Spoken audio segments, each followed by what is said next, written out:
You've just landed Inside LaunchStreet, the innovation podcast, where we interview top innovators out there shaking things up so you can innovate and differentiate and get further, faster in this crazy, cluttered world.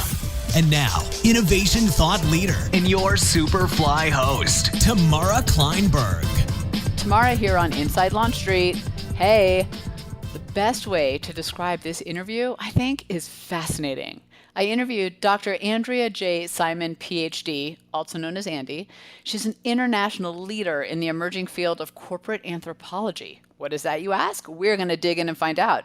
She is also an Axion Best Business Book of 2017 winning author for On The Brink, A Fresh Lens to Take Your Business to New Heights, and the founder of Simon Associates Management Consultants. We explored how we should think of our businesses as small-scale societies, how to avoid the challenges of the herd, which I think many of us fall into and don't even realize it, and turning everyday observations into profound innovation. Let's get this one started. Andrea, thank you so much for joining me today. I'm very much looking forward to our conversation. Well, as we were talking, Tamara, as we got started, it sounds like you are really into ethnography and anthropology, and I have a hunch your listeners might be as well. Well, I, clearly sought you out and looked at your stuff, so it's going to be pretty exciting. But before we kind of dig into a lot of the meat of it, let's start with kind of what is corporate anthropology anyway? I'm not sure everyone knows what that is yet. Well, just a bit of context. When I started my business right after 9/11, I was, before that, an executive in banks and executive in healthcare, and I was very interested in launching a business that could bring the tools of anthropology to help them in some fashion. And my PR firm said, "You're a corporate anthropologist who helps companies change." And I went, bingo. But I never got hired at the beginning for corporate anthropology because no one had a clue what corporate anthropology was. So right. Your question is perfect. And it's become, I'm actually working on a blog about the coming of age of corporate anthropology because Ford has anthropologists and Steelcase has anthropologists and Microsoft has anthropologists and Intel has anthropologists. And all of a sudden, the entire user experience world is looking for corporate anthropologists. So what it is. Anthropology is very much a wonderful social science approach to studying our society and how humans organize themselves, what kind of ways in which they tell stories to better understand what they believe and value. Remember, humans are creative, symbolic creatures.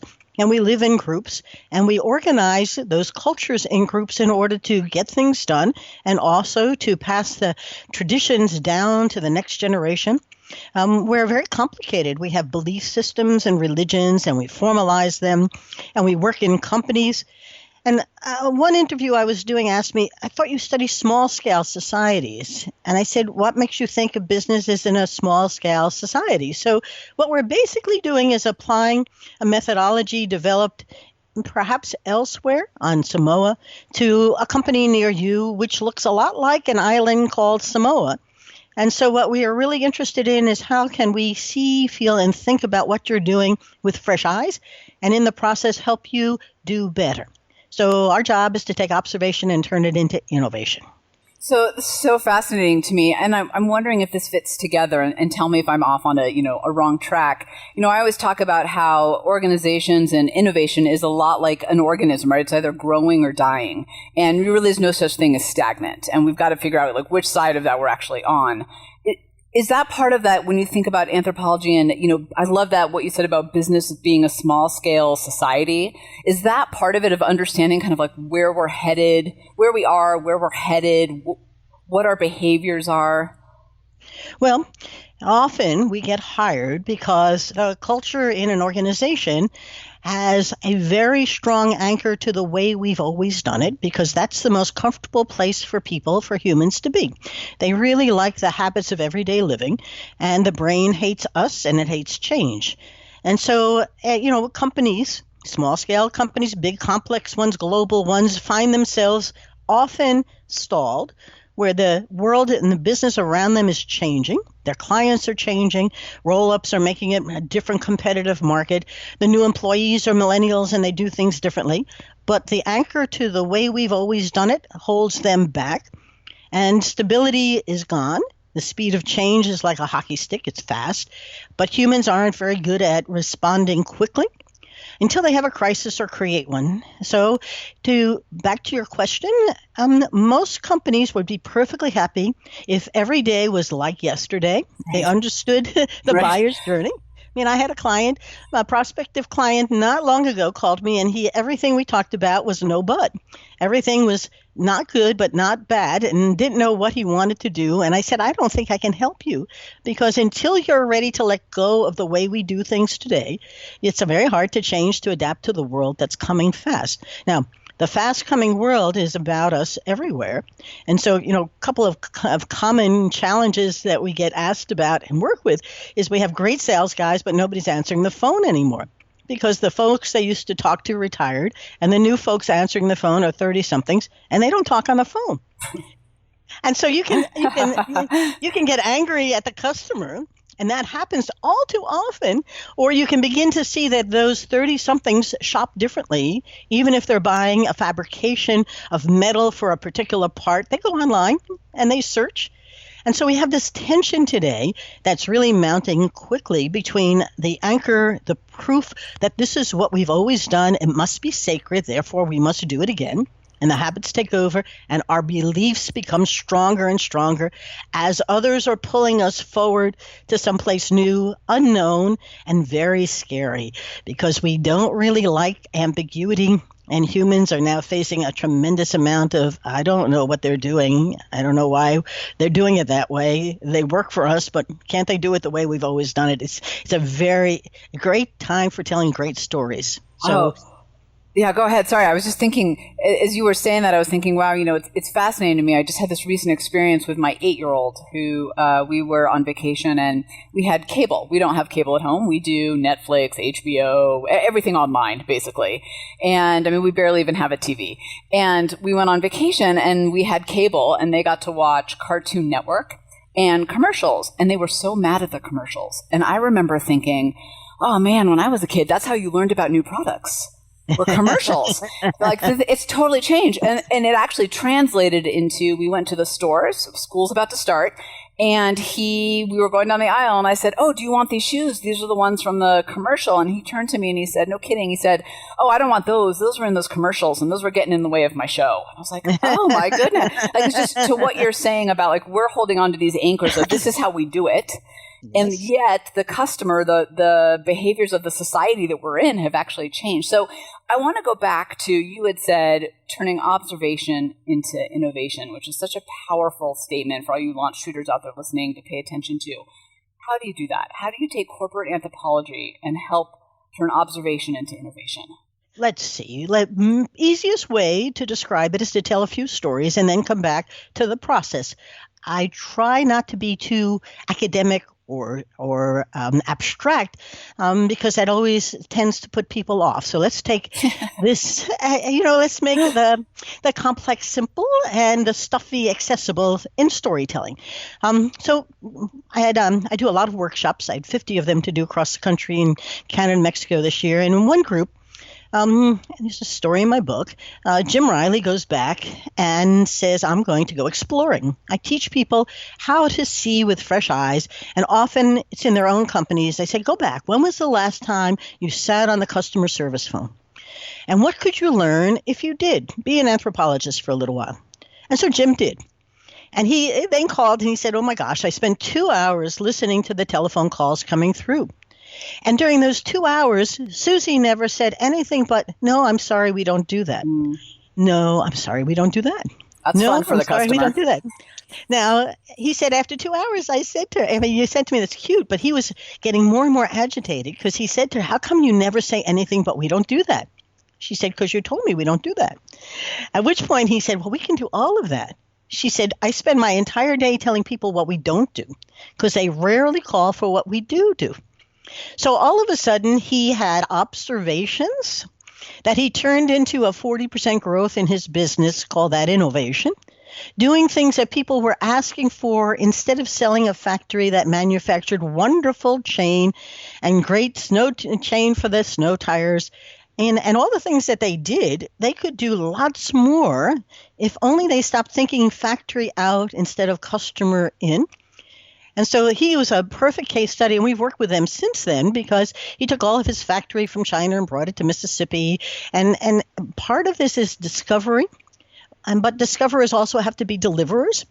And so part of it is, how do I take the observations that he's listening to and then stop and say, my goodness, I can do that. How do I do it? And how do I do it in a way that's innovative so that I'm not just in a very bloody red ocean of competition looking just like others? And so that's how we work on that stuff. Please, Tamara. Yeah, so if I hear you right, though, and I think what's so important in what you're saying in those observations is it wasn't just, correct me if I'm wrong, it wasn't just, how do I make customer service better? Let me give, Susie a better script. It's, wow, let me listen to what the customers are really telling us by asking these questions and calling in with these issues. And then let's turn that into new products, services, processes, et cetera. So let me take Jim's case. I could add a bunch of others, but let's go up a little bit in terms of how a listener might think about it themselves. When was the last time you spent a day in the life of a customer? Really? Call them, say, I want to go hang out and watch how you're doing things and getting things done. And what could you actually observe if you went out there to see what they were really doing, not what they were telling you? Because people will tell you what they think you want to hear. Yeah. And then you watch them actually doing it and had nothing to do with it at all. In the early days of buying things online, we used to put up cameras and ask people, how will you buy this on this website? And they would tell you. And then we would watch them, and the video would capture how they actually did it, which had nothing to do with what they said. Right.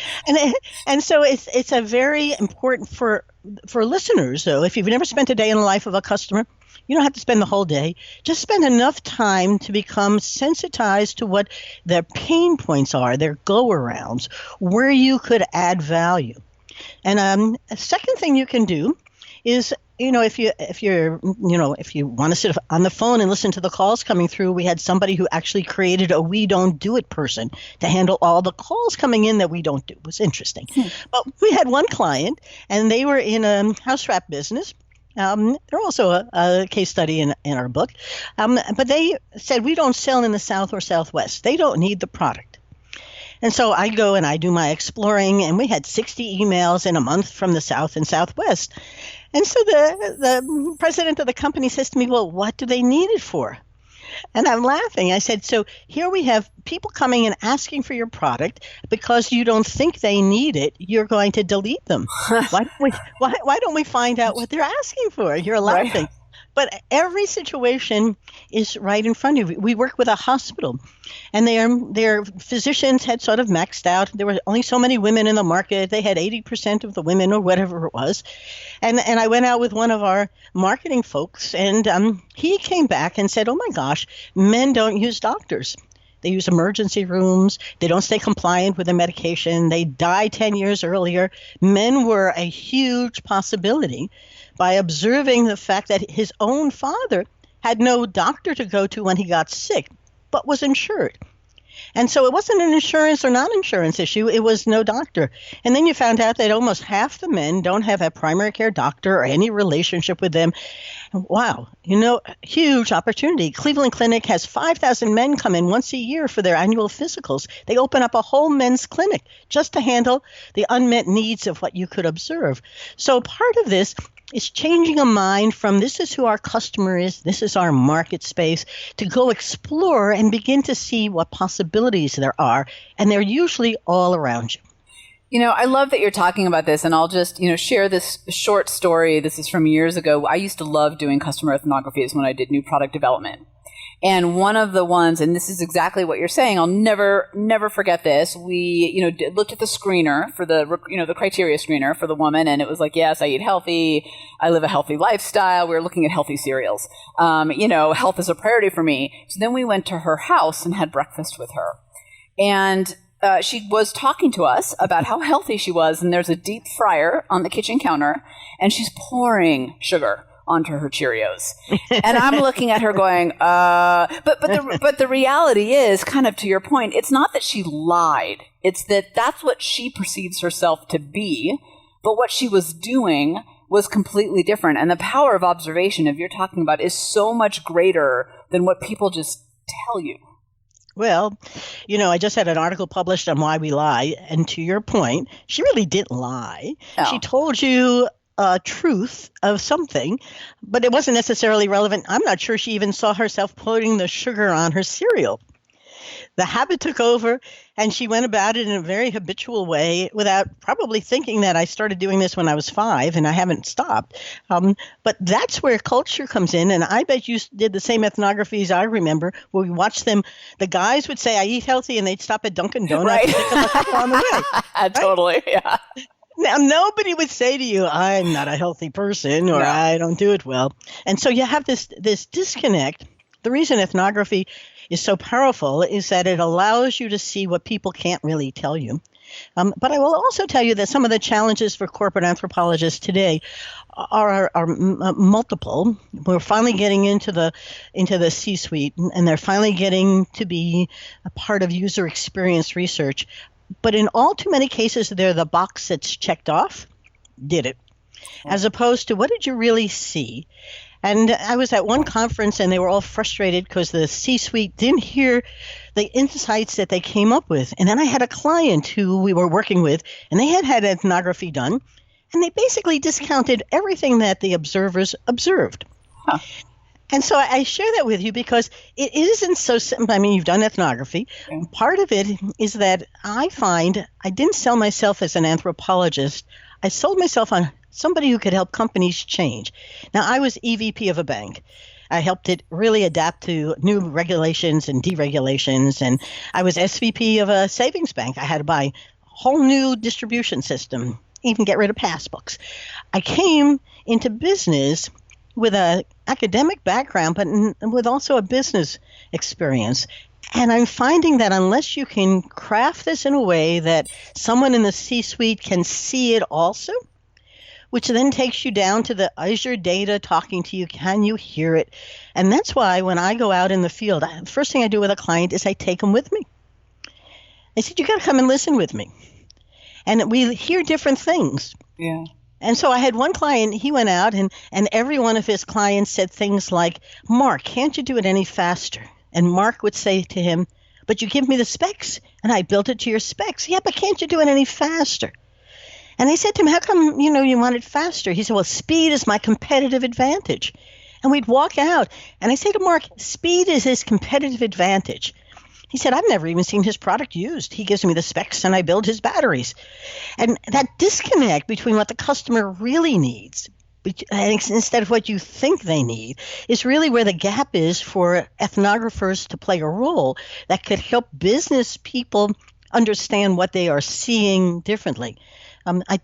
We took him all over the place. I said, you got to come with me. You got to see how it's actually done, how they're building the products, how it's being used, and stop thinking that what you do is fulfill their specifications. One guy said it so clearly, Mark, you know more about this than we do. Can't you teach our guys how to do better? He said, would you give me the specs and I build your battery? And I say that tongue in cheek. Mark and I are still good friends. But he really had his guys had a hard time not simply selling. So my last little story about listening differently. I gave a workshop in Chicago, and a fellow from Ohio sent his head of sales to it. And I was sort of honored. But we were listening to each other, and he said to me, oh my gosh, I was out with my sales guys, and we sell a patented foam insulation. And the sales process was just lovely. But the client kept saying, what if?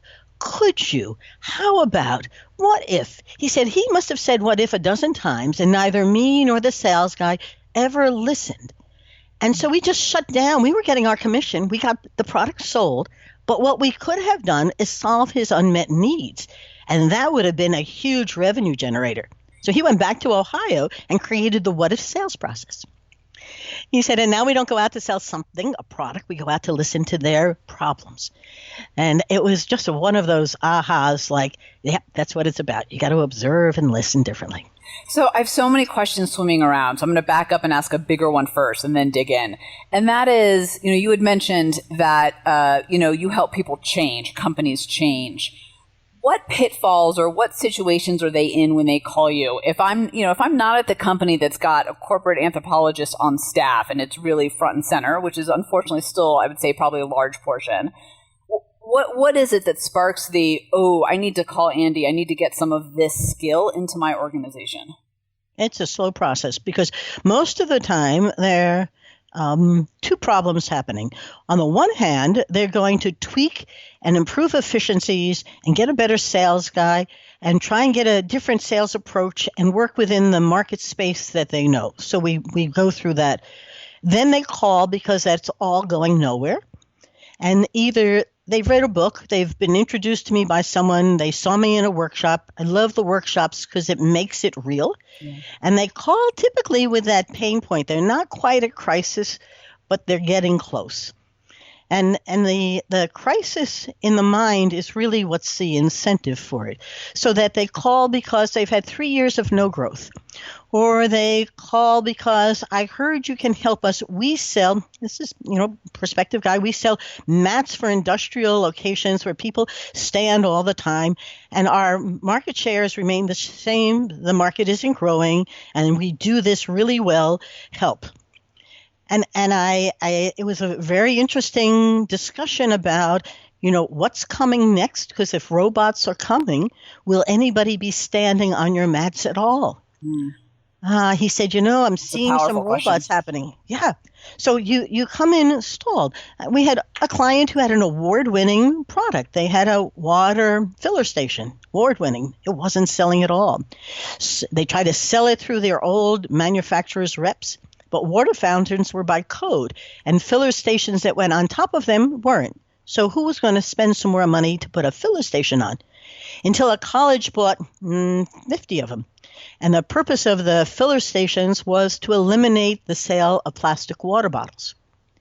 And so we worked with them. And then finally, one of the groups that we were working with had the aha moment to say, this isn't about filling the station. It's about filling a bottle. It's about killing a bottle. Oh, wow. And that little sentence was a transformative one. Now, I must tell you, he said it.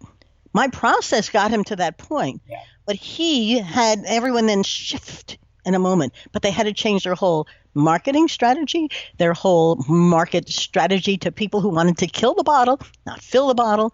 They had to take it away from their manufacturer's reps and hire 9 new salespeople to go out into college campuses. And then as it picked up momentum, they began to see how they had failed to see what was right in front of them. It represents 25% of a $700 million company in their sales now, but it was 0 when we started to work with them. And they typically come when they simply can't figure out how to get out of their own way and what's coming next and can you help me? So that's what we do. I think the power in the story that you just shared, and for LaunchStreeters out there, I mean, my jaw is a little bit to the floor, so I'm going to try to pick it up before I finish my statement. But, it's how we do things today, yesterday and today is not how we should be doing them tomorrow. And the marketplace is changing. So the conversation or the question that we really have to ask ourselves is, are we going to solve today's problems? Like, how do I sell more mats, or how do I sell more bottles, fill the bottles? Or are we going to move with our marketplace and solve tomorrow's problems? And that sounds like what you did with these groups by incorporating these tools that we've been talking about. And they can as well, because I often want them to become amateur anthropologists, get out of their offices and start seeing their own customers and potential customers with fresh eyes. Because if your next generation is changing, so we had a conversation with a paint manufacturer, and they went in a different direction, but the conversation was so telling about why they come in. He sells paint through Home Depot, and his market are boomers. And this sounds great, except boomers aren't painting their houses the way they used to. Need I say more? Yeah, I mean, done. It's not going to work. and I mean, really? And so it's sort of like, okay, what date are we going to change our strategy to begin to better understand the next generation? I love what's going on because this is the lowest home ownership in the U.S. since 1965. Only 69% of Americans own homes. So anything that's related to the home has changed. And then millennials are all living in rental apartments, and that's a huge industry. But that means everything we're doing has to change and think about it differently there. So it's so our job is, when you say, what are the pitfalls that they come to us to try and solve? Often, all too often, the market's changing, things are changing, and they sit inside wondering how come sales are stalled or dropping. And so that's that kind of, I don't know what I'm doing, can you help me? And it doesn't take long to take them exploring when they have an epiphany and it goes, oh, I missed the whole thing. And off they go. I tell you what, I would like to see you work with malls across America because I had to go the other day and I avoid it, right? I shop on Amazon, Zappos, I don't even go to the grocery store anymore. I use Instacart for all my deliveries and I love it all. But it was so fascinating to me. I was at the mall the other day and, I think much like you, I just like to sit and observe people. It's just fascinating to me to watch the world around me. And so I kind of did a couple laps in the mall. And the thing that struck me was, first of all, 95% of the stores were fully staffed and fully empty. Yep. The only 3 stores, and I wouldn't even call them stores, that were busy was Apple. Mm-hmm. They've kind of cracked the code on experience from day one. And these other 2 that I didn't even know were in the mall until recently, Tesla had a location inside the mall, and Peloton, the bicycles, the spinning bikes. So I don't have either of those, but they were swamped with people, and everything else was dead.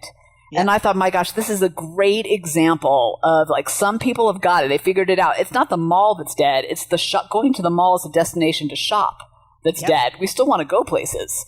So I really wish that you could work with some malls and get that nailed down because I want to go to the mall, but there's no reason for me to go. But think about it. I mean, there was a story yesterday in Financial Times about the Hudson Valley Mall up in the Kingston area that thrived when IBM was up there with 7,000 employees. And over time, IBM has pulled out. The employees have also. The Macy's and the JCPenney's have closed. And we now have actually it was a new owner taking it over because the creditors had lost all their money on it. And now we had space. But people now, like you and I, don't have the same time. I grew up in the retail business, and it was located right by Subway in Manhattan, and it was a fabulous location. But people moved by it, and you can almost pattern your sales by their shopping movements. But that's gone. Yeah. And nobody has either the time or the interest to wander through and observe. And even if they do, they often will buy on their iPhone while they're watching that thing that they just tried on and see where they can get the same thing for less. And so the nature of purchasing and shopping, and then you buy things online and you send it back. Yeah. And returns on Zappos are free. And so there's a whole, apartments in New York have the biggest problem with the packages delivered from Amazon because they have to set up a whole new system so people can have their own keys to take their packages out. To receive the packages, yeah. To receive it. And the poor doorman is spending his day with packages. So everything is changing. You love to hang out, and I do as well. I keep wondering where the mall owners were when things were moving. Right?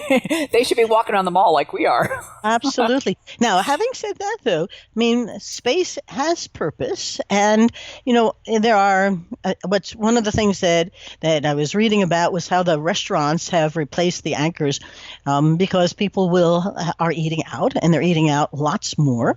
And there's looking for diversity in where to eat and so forth. So a lot of the restaurants have become anchors very differently than the anchors have. The question is, what else are you going to buy there? And the Apple experiential, humans are experiential. So the question is, what else can you experience? And I was at one place, I think in Kansas City, and they had taken a whole big space and turned it into an upscale bowling alley, pool table, and bar. Sounds fun. Well, it was designed to have multiple purposes throughout the day for different market segments. And make it classy, leather couches around the bowling alleys, pool tables and ping pong. It was very interesting to see how they were trying to take space and make it experientially valuable. When just having bowling alleys had, a whole different experience to it. So, and they had a meeting room, which is where we were meeting in there. But it was a class act, and it was doing quite well. But it was innovative. So going back to your observation to innovation, it would be really cool to take one of those malls and test a bunch of things with the potential users creating it for you. What would millennials do, right? That would be amazing. And, this all goes back to, and I hope those of you listening are taking some serious notes here about the power of observation and seeing things a little bit differently. I think as you said it, Andi, with fresh eyes, I think we all get jaded. When you start to hear the same thing over and over again, you almost start to tune it out. So we got to back up, and we've got to really, to what Andi's saying, we've got to open our eyes, have a fresh perspective, and go observe what's happening around us, because I don't want to say obvious, like it's duh, but it's happening and it's there, right? And we're missing it because we're so internally focused, whether that's doing our job, the day-to-day of it, the numbers we were told to meet, fill in the blank. So I want to switch gears a little bit just in the essence of time, because there's a couple things I wanted to make sure to ask you about that I think are important.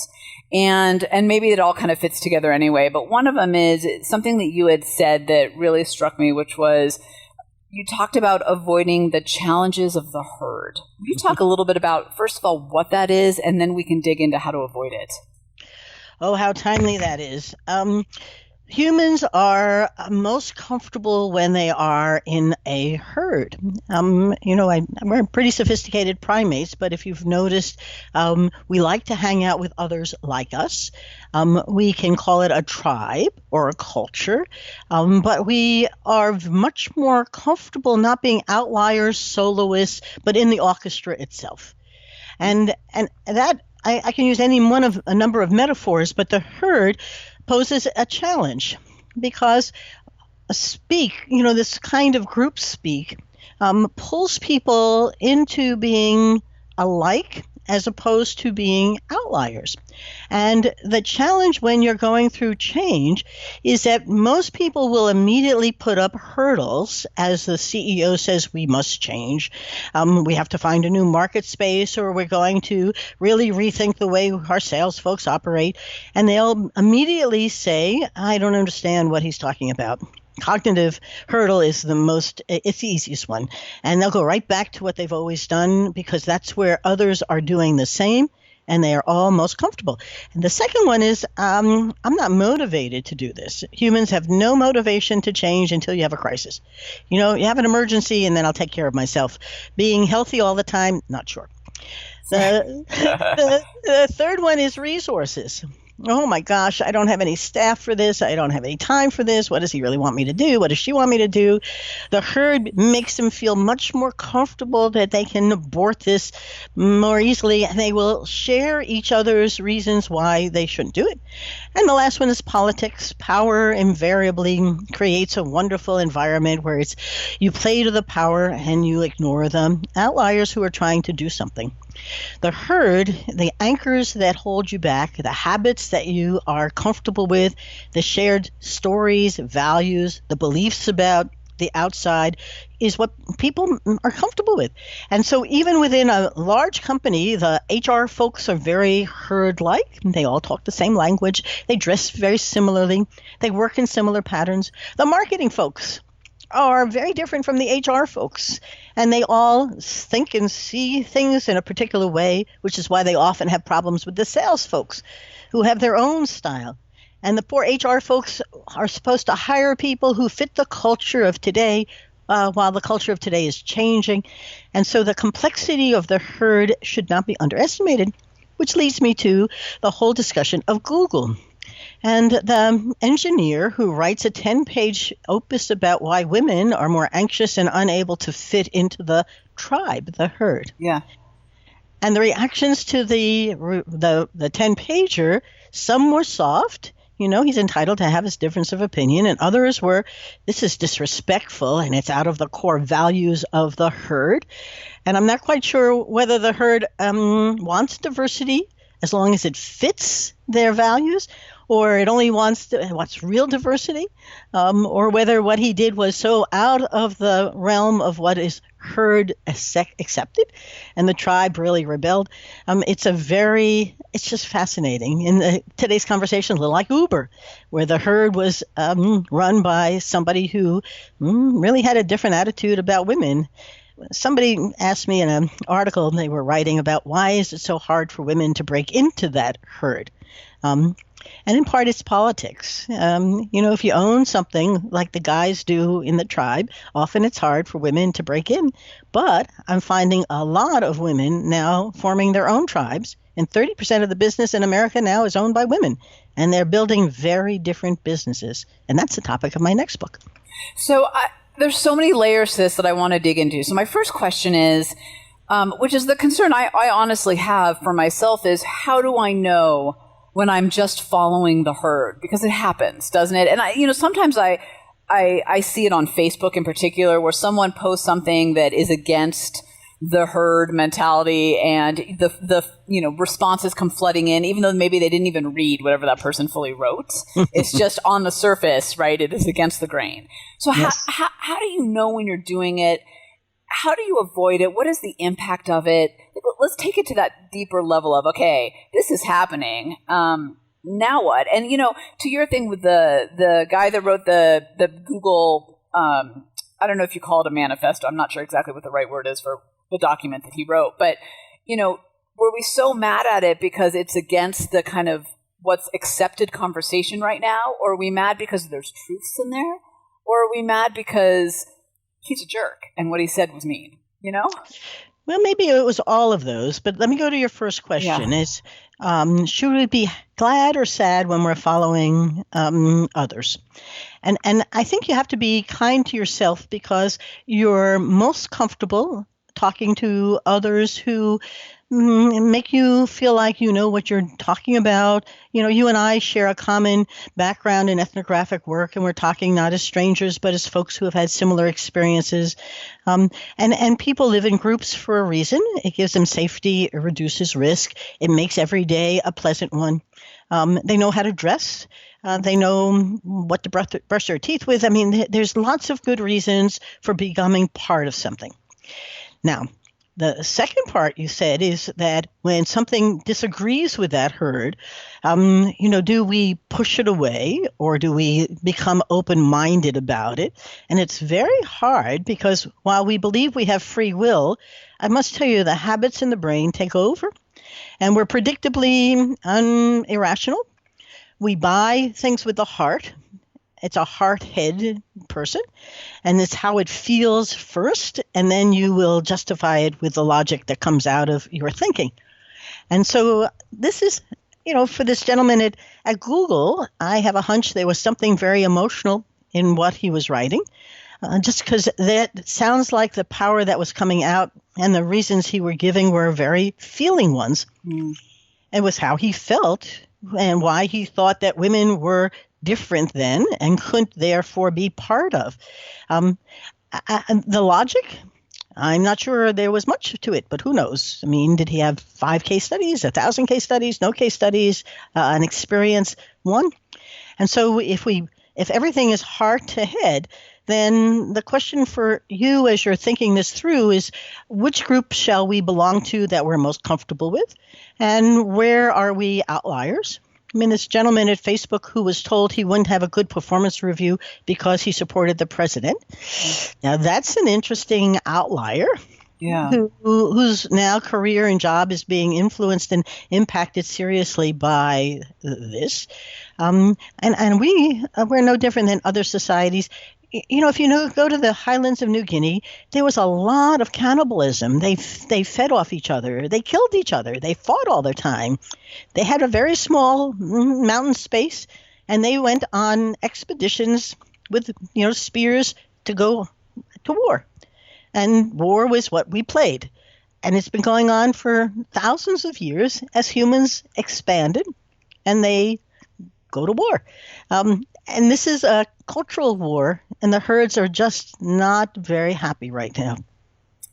So, yeah, it's culture war is exactly what it is. But I think my thought to the listeners out there and what you're saying about the challenges of the herd is, what I love to tell people is, okay, you don't have to agree with whoever about whatever, but take a step back and at least dig a little deeper and have some understanding first before you come to judgment. You can be as judgy as you want at the end. I don't really care. But I want you to actually have an informed judgment, not an uninformed judgment of the surface of it, which I think sometimes is the challenges of the herd. But let's take it back to kind of what, we're talking in the beginning around success, performance, innovation.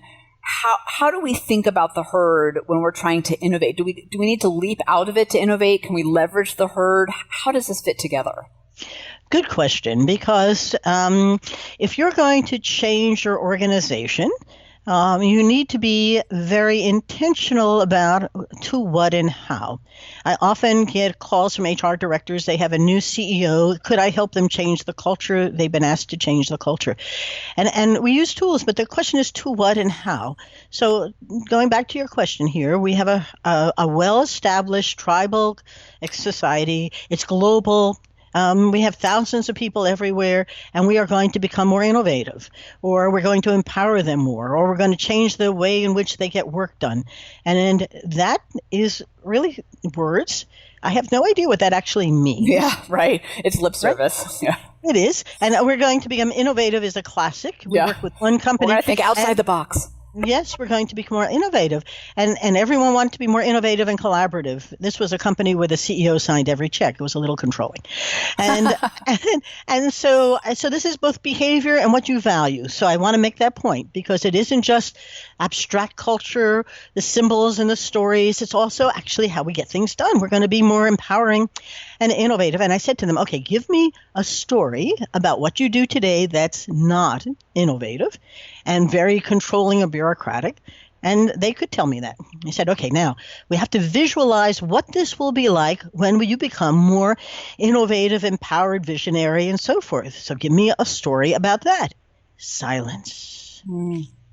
I said, okay, you got to tell me, we're going to move from the CEO signing every check to, will managers have budgets? Will you be able to make decisions about how you're going to treat customers in new ways? We work with Starbucks up in Canada, and we spent a day talking about doing just this, becoming more innovative and collaborative. And it didn't go very well, because they call their numbers in every day. Wow. And how innovative are you going to be making a macchiato? And, there's got to be aspiration on the one side, but a realization that, what are we going to become and how are we going to do it? Now, I said to you, it's both behavior and what we believe in, because for important reasons, remember, we buy with the heart and justify with the head. Until we visualize what it is you would like that to become, I don't know how to make it happen. And we work with a cement manufacturer down in Mexico. They too wanted to become, there's a movement there, partly because they couldn't hire anybody. Young people didn't want to work in a bureaucratic, factory where everybody had their silos and nobody teamed up. And they finally said, okay, let's focus on collaboration. I said, good. Let's talk about what will be more collaborative. Again, we had silence. So, this is about, I really don't know what that means.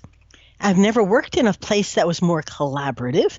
It sounds like it's something we should aspire to, but how will we make it happen? And as you begin to work with people, it's really like learning a new game of golf. I give you a club and a book and you're supposed to hit the ball. It doesn't work that way. You have to hit it lots before you get going.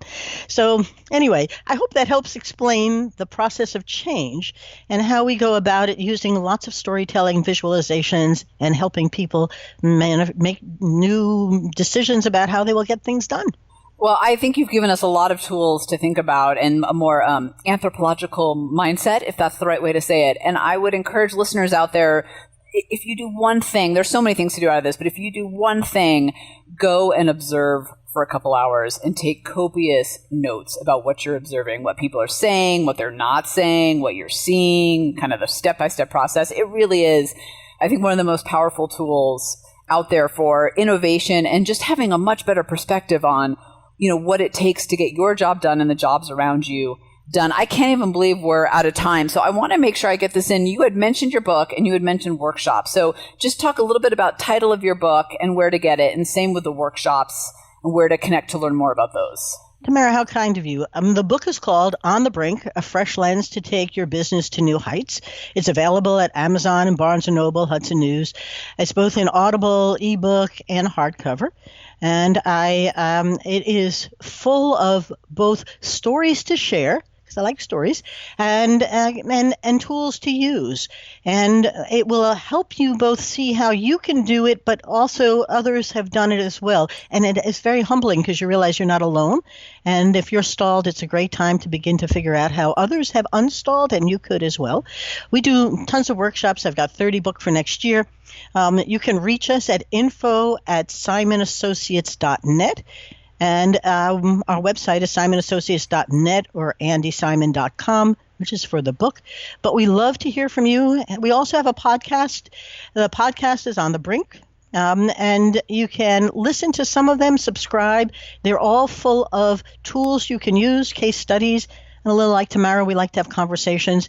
And on Fridays, I do an Ask Andi podcast. So send me your questions, and I'll help you with the answers. I love it. So that's great. So go find those things. The last question I have for you is, what's one thing people would be surprised to learn about you? It can be hobby, passion, experience. One. Oh, how interesting. Only one, Tamara? Only one thing. You know, Tamara, our biggest love in life are horses. And my husband and I have had horses at home. We fox hunted for 25 years. We've ridden in Africa twice, Argentina and Peru. My daughters were all competitive horse people and excelled at it. My granddaughters all have their ponies. But the passion we have is the way animals help you observe and begin to realize that it's so much more than just about us, and we find that they are just special creatures, and we just love horses. So that's part of my passion. I would not have guessed that. So well played. Not what I was. I don't know what I was expecting, but it wasn't that. Andi, thank you so much. I've learned a ton out of this conversation. I feel like I've got some actually great to-dos this next couple of weeks. So thank you. It's a pleasure. You're a great interviewer. I truly appreciate it. Thanks so much, Tamara. Thank you. Thanks for hanging out with us inside LaunchStreet. When you're ready to take your game to the next level, join the thousands of others that are upping their innovation edge on GoToLaunchStreet.com, the top online education resource and community platform for innovators looking to use innovation to get measurable results. Go to LaunchStreet.com.